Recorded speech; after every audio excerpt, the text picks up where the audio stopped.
Je tiens à commencer ce JT par une allocution officielle pour le président Trump, que je trouve super gentil et beau. Très beau.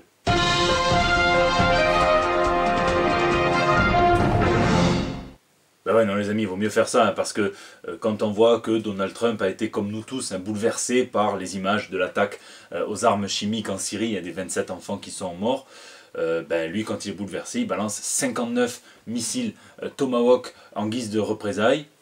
Donc, ne pas s'énerver avec ce genre de type, on reste, on fait les relations. Vous le savez, le mercredi, en plus des 5 fruits et légumes par jour, on prend la dose d'actu comics qu'il faut, et ça tombe bien puisque tout de suite, c'est les news de la semaine. Grindr version X-Men. Et dans la preview du relaunch d'Iceman Iceberg en VF, eh bien on peut voir Bobby Drake qui met en ligne son profil sur l'espèce de Grindr du comics, donc le site de rencontre gay, qui là s'appelle Single Not Steered, ce qui pourrait être traduit par célibataire mais pas solitaire. Alors la formule provient de James Bond qui demande son martini shaken not steered, agité mais pas secoué. Ça a été repris ensuite par la sémantique militaire qui dit en gros que quand tu te secoues le sgeg plus de 3 fois une fois que tu as fini de pisser, eh bien c'est plus de l'efficacité, c'est du pur plaisir, donc on n'a pas le temps pour ça. L'affaire Ardian Syaf. Est-ce que vous voulez un petit tuto sur comment ruiner sa carrière d'artiste chez Marvel en un comics et 6 chiffres? Et oui, la polémique de la semaine, voire même du mois, nous provient d'Indonésie. Et l'Indonésie, c'est 13 000 îles, plus de 250 millions d'habitants et la plus grande communauté musulmane au monde. Une communauté dont fait partie l'artiste Ardian Syaf, un dessinateur de talent. Il a travaillé sur quelques covers du Flashpoint, sur du Batgirl et qui était en charge jusqu'à présent du renouveau des X-Men Gold. Et oui, je dis été car, mesdames et messieurs, si nous sommes réunis ici en ce jour, c'est pour enterrer la carrière d'Ardian Syaf, parti trop tôt, après que l'artiste ait caché des messages politiques dans les planches de ses comics. Alors un petit peu de contexte pour comprendre, le gouverneur Ahok est le premier gouverneur élu qui est de confession chrétienne, il dirige sur l'archipel de Jakarta. Alors il est très vite montré du doigt en tant qu'exemple de tolérance religieuse, mais ça va pas durer longtemps puisque dans un meeting il va citer un verset du Coran, le verset 5,51, qui dit en gros qu'un musulman ne peut pas être gouverné ni par un juif ni par un catholique. Il est très vite accusé de blasphème, qui est encore un crime pénal en Indonésie. Il se défend en disant que lui, il citait le verset qu'on utilisait contre lui et que ses détracteurs utilisaient contre lui, donc que c'était à l'encontre de ses détracteurs et non pas du Coran. Mais trop tard, ça lui a pété à la gueule et de larges manifestations sont organisées contre lui, comme la marche du 12 décembre 2016. Et justement, dans X-Men Gold numéro 1, qui est d'ailleurs écrit ironiquement par un juif, Mark Guggenheim, on peut voir à plusieurs reprises les numéros 5, 51, notamment une fois sur le torse de Colossus lorsqu'il joue au baseball avec Diablo, qui est chrétien, et le numéro 212 sur une enseigne derrière Kitty Pryde, qui est de confession juive, une enseigne sur laquelle on peut voir à gauche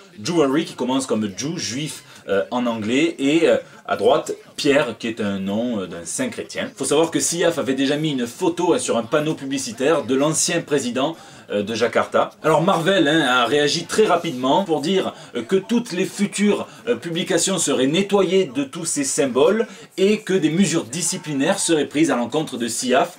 Je vais vous traduire tout ça très simplement, ça veut dire que X-Men Gold numéro 1 en first print est déjà spéculé à plus de 45 $ sur eBay et qu'Ardian Syaf est viré. L'artiste se défend en disant que ce n'est que de l'amour et de la justice pour le Coran et pour les musulmans, ce qui expliquerait le fait qu'il se cache à peine, puisque très vite sur les réseaux sociaux, lorsqu'il postait des artworks, eh bien la communauté musulmane indonésienne a repéré ces messages et donc lui disait dans les commentaires, et il s'exprime dans un post Facebook un petit peu plus officiel en anglais en disant que sa carrière est terminée, qu'il ne veut plus de haine, de moquerie et qu'il veut la paix. Il y avait déjà eu des cas comme ça, d'images cachées dans des images, ça s'appelle la stéganographie, notamment chez Marvel, dans Univers X Spidey, quand Al Milgrom avait caché un message célébrant le départ de l'éditeur en chef Bob Harras. C'était sur le dos des livres qui sont en arrière-plan là dans cette bibliothèque. Il avait mis le message « Harras, haha, il est plus là, bon débarras de cette ordure, c'était un sale enfant de putain. » Alors lui il avait été viré, puis réembauché, mais après tout on pourrait dire que ça reste de la private joke, alors que là, ce que fait Syaf, c'est qu'il touche quand même à un sujet qui est beaucoup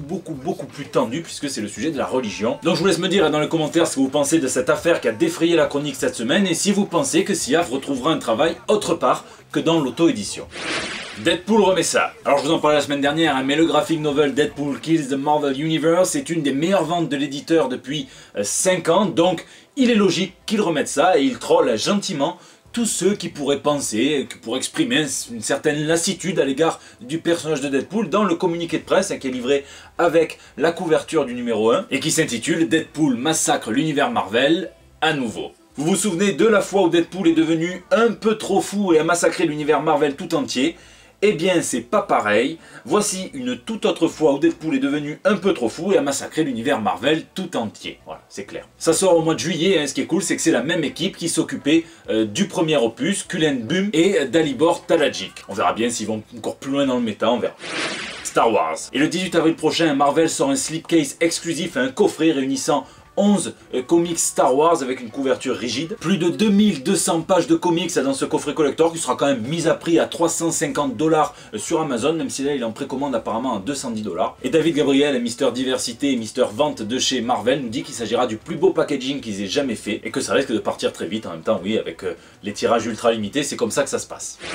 Thor. Impossible que vous ayez loupé ça, hein. Le trailer de Thor Ragnarok est sorti. Ça sera pas du Planète Hulk, mais ça restera quand même très fidèle aux comics. Alors sans trop vous en dévoiler, puisque je sais qu'il y en a qui n'aiment pas trop regarder les bandes annonces, et on peut quand même parler de Loki, qui hérite d'un nouveau look totalement badass, hein, et dont le casque est directement tiré des pages du comics. Les pages de Young Avengers par l'artiste Jamie McKelvey. Hulk Gladiateur, hein, qui nous fait regretter que ça soit pas l'adaptation pure et dure à de Planète Hulk au cinéma, dont les dessins sont par Carlo Pagulayan. Scourge, hein, qui est joué par Karl Urban et dont le look est ultra fidèle à celui des dessins de Walt Simonson. Et là, joué par Kate Blanchett, dont le design reprend fidèlement les dessins de Jack Kirby. D'ailleurs, c'est ce qui prédomine dans cette bande-annonce, Jack Kirby, puisque ça donne clairement l'impression que l'univers de Jack Kirby sera très fidèlement retranscrit, notamment sur la planète Sakaar. Regardez, hein, en arrière-plan de cette scène. Difficile de ne pas voir un hommage au maître et à ses nombreuses planches cosmiques et intergalactiques aux couleurs si particulières. Hop, PS, hein, en hommage à Wonder Woman, Thor aussi s'est rasé sous les bras. On verra si ça fait polémique. Donc dites-moi dans les commentaires à le moment que vous avez préféré dans cette nouvelle bande-annonce.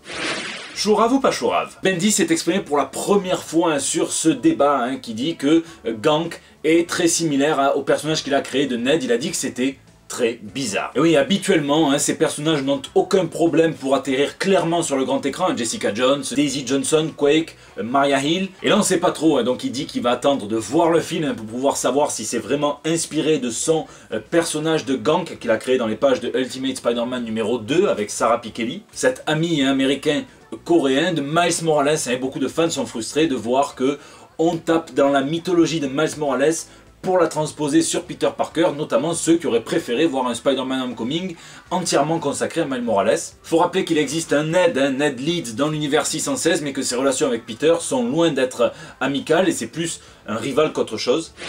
Doomsday. Et puisqu'on est dans les comparaisons comics et films, on a pu voir que Doomsday a failli vraiment ressembler à Doomsday, hein, lorsque l'artiste Jared Marantz a partagé des designs abandonnés pour le film Batman vs Superman. Alors là, dites-moi, hein, si vous auriez préféré ce Doomsday qui a quand même de la gueule, ou si vous êtes tout à fait satisfait, hein, du troll des cavernes qu'on nous a servi parce que vous kiffez les Seigneurs des Anneaux, et après tout, c'est votre droit.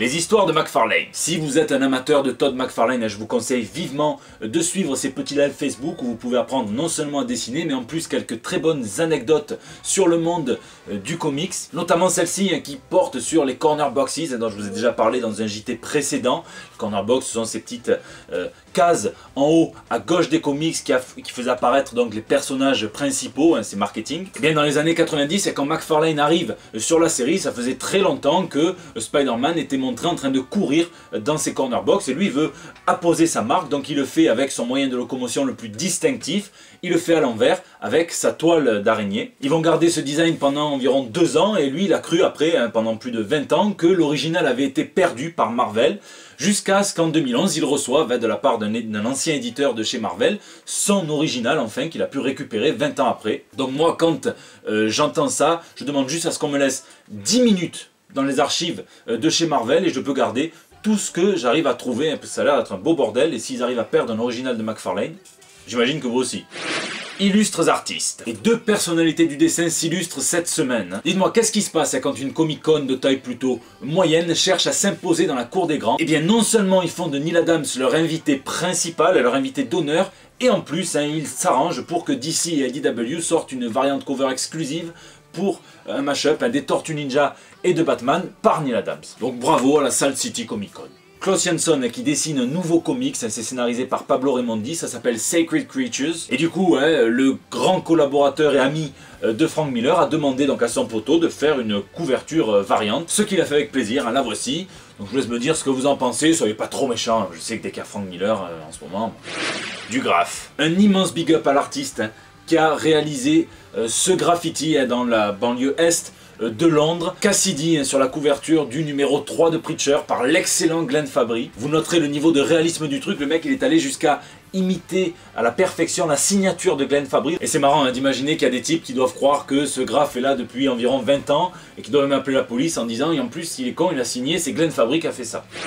Gérard Way. Vous connaissez sûrement Gérard Way, un chanteur, membre fondateur du groupe My Chemical Romance, mais aussi dessinateur et scénariste de comics qui œuvre sur le label Young Animals de chez DC Comics. Et bien sachez que pour l'équivalent des disquaires du Free Comic Book Day, un Record Store Day, l'artiste s'apprête à sortir un vinyle en mode picture disc, donc un vinyle sur lequel est imprimé des dessins, dans les sillons directement. 2 titres réenregistrés pour l'occasion en rapport avec le Young Animals, Into the Cave We Wander et Poggy's Cavern. Et ça sera accompagné d'un comics de 32 pages mêlant de l'histoire originale avec des previews de comics qui ne sont pas encore sortis. Et aussi un poster de Nick Derrington, donc la totale. C'est limité à 5000 exemplaires, donc il y a très peu de chances qu'on en ait en France, sauf si vous êtes prêt à faire le voyage. Mais en tout cas, je voulais vous en parler parce que c'est quand même plutôt cool. Comicité. Certains d'entre vous l'ont peut-être déjà vu, soit sur mes réseaux sociaux, soit sur France 3, oui, parce qu'on ne se refuse rien, mesdames et messieurs. J'ai eu la chance d'être impliqué dans un projet, de co-organiser avec Monsieur Chouabi, un professeur de SES au lycée Antonin Artaud, une exposition sur les mixités à travers les comics. C'est l'occasion de rencontrer des élèves curieux pour certains, passionnés pour d'autres, mais tous passionnants, et évidemment d'aborder avec eux des thématiques très sérieuses, des thématiques socio-culturelles à travers la pop culture et les comics. Une pensée toute particulière à ces élèves de ST2S qui relâcheront ma famille seulement une fois que je leur aurai fait un petit coucou dans le JT Comics, donc coucou, vous pouvez les relâcher maintenant ou donnez-leur à manger au moins. Et croyez-moi, c'est que le début de ce genre d'initiative, donc si vous travaillez, si vous êtes prof, instit, si vous êtes dans les milieux socio-éducatifs et que vous souhaitez monter un projet autour du comics, n'hésitez pas à me solliciter, lecomidescomics@gmail.com. C'est la fin de ce JT Comics, j'espère qu'il vous a plu. Je sais qu'il y en a qui sont en vacances, donc profitez-en, lisez et lisez. Vous pouvez aussi me laisser vos petits messages pour le bandeau sur les réseaux sociaux, sur Facebook, sur Twitter, sur Instagram, sur YouTube. N'hésitez pas, je lis chacun de vos commentaires. Je vous souhaite une excellente semaine et je vous dis à mercredi prochain pour des nouvelles toutes fraîches. C'est un truc de fou, les missiles Tomahawk qu'il a lancé Trump, ils peuvent exploser un testicule sur les deux s'il a envie. Et à 2500 mètres de portée. C'est le testicule qui part.